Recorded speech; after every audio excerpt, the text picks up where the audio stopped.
శ్రీ గురుభ్యో నమ. హరి ఓం. ఇప్పుడు మనం చూస్తున్నటువంటిది కోటిపల్లి క్షేత్రం. దీన్నే కోటిపల్లి అని కూడా అంటూ ఉంటారు. మరి ఈ స్వామి పేరు పార్వతీ కోటిఫలేశ్వర స్వామివారు, కోటేశ్వర స్వామివారిని కూడా అంటారు. పార్వతీ కోటేశ్వర స్వామివారిని అంటూ ఉంటారు. ఇది మనం చెప్పుకున్నటువంటి దాంట్లో అంటే భీమఖండంలో చాలా విశేషమైనటువంటిగా లింగంగా చెప్పబడుతోంది. ఎందువల్ల అంటే ఈ పార్వతీ కోటేశ్వర స్వామివారు శతభిష నక్షత్రం 2వ పాదం కుంభరాశిలోకి వస్తుందండి. ఇదంతా కూడా ఈ యొక్క ఆలయం చాలా పవిత్రమైనటువంటి గౌతమి గోదావరి తీరంలో ఉంటుందండి. మనం శతభిషం నక్షత్రం 1వ పాదానికైతే రాజరాజేశ్వరి సమేత సోమేశ్వర స్వామివారు, మరి 2వ పాదానికి పార్వతీ కోటేశ్వర స్వామివారు మనకి చక్కగా ఈ యొక్క పాదానికైతే ఆయన అధిష్టాన దేవత అండి. ఈ యొక్క స్వామివారిని ఇప్పుడు మీకు తప్పకుండా దర్శనం అయితే అవుతుంది. ఈ గుడి ప్రాంగణం అంతా కూడా చక్కగా తిలకించండి.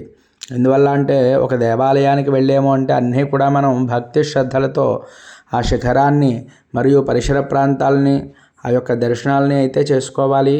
అలాగే ఈ కోటిపల్లి క్షేత్రంలో దీన్ని ఇప్పుడు కోటిపల్లిగా పిలుస్తూ ఉన్నారు.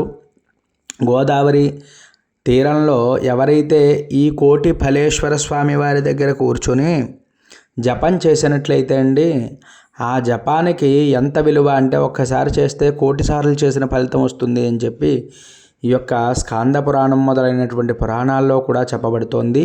ఈ కోటిఫలేశ్వర స్వామి వారి దగ్గర ఎవరైతే అభిషేకం కానీ దానం కానీ ఎవరైతే చేసుకుంటారో 1,000,000 రెట్లు ఫలితాన్ని ఇస్తాడండి స్వామివారు ఒక్క ఆయన.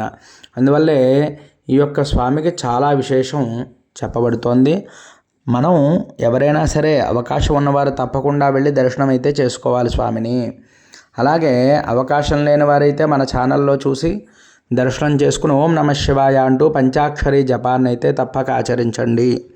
అలాగే ఈ శతభిష నక్షత్రానికి అధిష్టాన దేవత ఎవరండి? వరుణుడు. వరుణదేవుడు ఈ యొక్క నక్షత్రానికి అధిపతి. మరి అటువంటి నక్షత్ర దేవతని ఎవరైతే ఈ లింగాన్ని చూసి నమస్కారం చేసుకుంటారో అంటే 1వ పాదం వారు 1వ పాదమే కాదు మనం చెప్పుకోవడం జరుగుతోంది.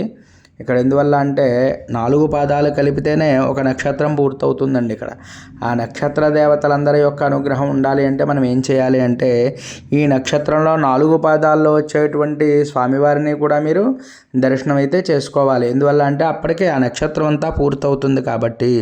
అలాగే ఇప్పుడు మీకు పార్వతీ కోటేశ్వర స్వామివారిని దర్శనం అయితే మీకు చేయిస్తున్నాం. ఒకసారి భక్తి శ్రద్ధలతో నమస్కారం అయితే చేసుకోండి. విశ్వేశ్వరాయ మహాదేవాయ త్రయంబకాయ త్రిపురాంతకాయ త్రికాగ్నికాలాయ కాలాగ్నిరుద్రాయ నీలకంఠాయ మృత్యుంజయాయ సర్వేశ్వరాయ సదాశివాయ శ్రీమన్మహాదేవాయ నమః. కోటిఫలేశ్వరాయ నమః. కోటేశ్వరాయ నమః. కోటేశ్వరాయ నమః. నమస్కారం చేసుకోండి.